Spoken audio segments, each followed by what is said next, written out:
Guys, isa rin ba kayong nakareceive ng ganitong violation or restriction sa inyong profile or pages?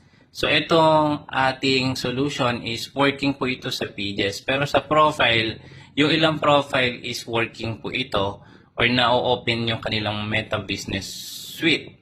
So, ito po yung notification na nakasaad dito is meron kayong unresolved issue or merong mga video or existing video na may violation.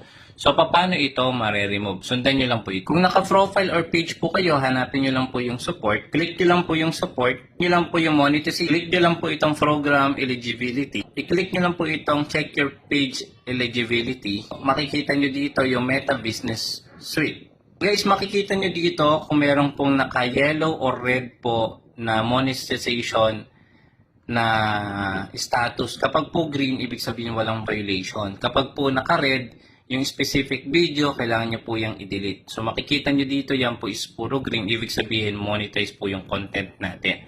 So, working po yan sa page, pero i-try nyo din po kung ma-open nyo yung Meta Business Suite sa inyong profile. Maraming salamat. Meron tayong full video guide dyan sa may comment section. Please don't forget to subscribe para sa full video guide.